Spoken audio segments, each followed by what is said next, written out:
60 years ago, while President Kennedy was selling the public on beating the Russians to the moon, behind the scenes, he was putting pressure on NASA. He wanted to set an example for integration in the South, but was meeting resistance in Alabama. WAAY 31 News anchor Dan Schaefer shows us how Wernher von Braun and his team helped African-American engineers break color barriers at NASA in Huntsville. The battle for civil rights in the early 1960s was fought on two contrasting fronts in Alabama. The literal fight for equal rights, sit-ins, marches met with violence and firebombs, and another fight that was happening here in Huntsville, a quieter but no less significant battle being waged in the offices, labs, and test facilities at Marshall Space Flight Center. Beefing it up. James Jennings was one of those early civil rights pioneers, and he did it just by showing up to work every day. So that other people that looked like me could follow behind me. An Alabama native, Jennings attended segregated schools. He attended Alabama A&M and began his career with NASA as a computer operator through a co-op program designed to make NASA a shining example of equal employment opportunity. In the early 60s, NASA was almost exclusively white men in white shirts sending white men to the moon. It was the first time that I had to operate in an all-white environment. You felt kind of lonely because there was a lot of times when you were the only person in the meeting.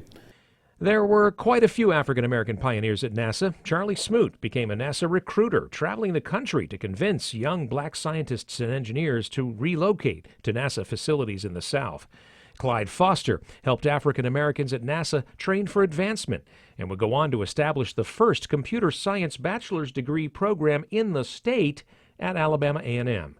Jennings was in the first graduating class.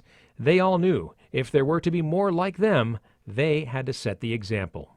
My feeling was that if I fail, that would be an excuse not to let anybody come behind me. Richard Paul co-authored the book We Could Not Fail, the first African-Americans in the space program.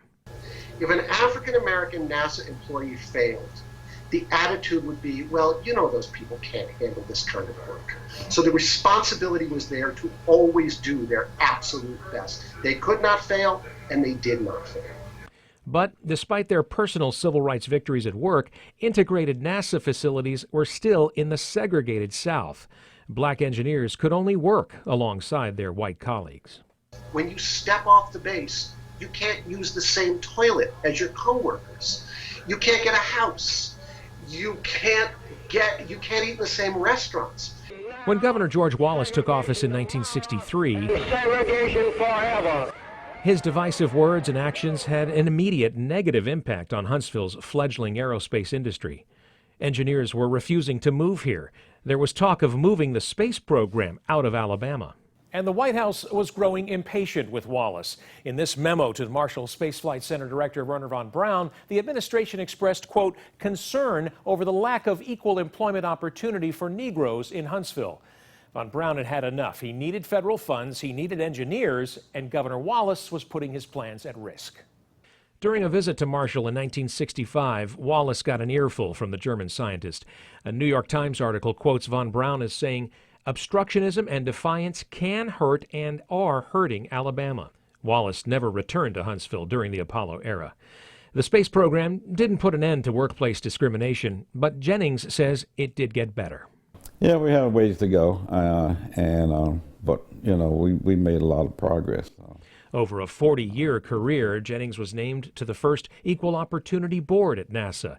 He worked his way up to deputy director at the Kennedy Space Center, where he was known for his distinctive hat and for getting things done. You have to wake up every morning and say, look, I belong here as well as everybody else. I have a job to do, and I'm going to go out and do it to the best of my ability. That extraordinary mission 50 years ago would not have been accomplished without their contributions. We was in a position to do a lot of good stuff, and I think we had a good run at it. Dan Schaefer, WAAY 31 News. Jennings credits his teachers with inspiring him to pursue math and physics. He works now to help inspire today's students to get more involved in STEM programs. And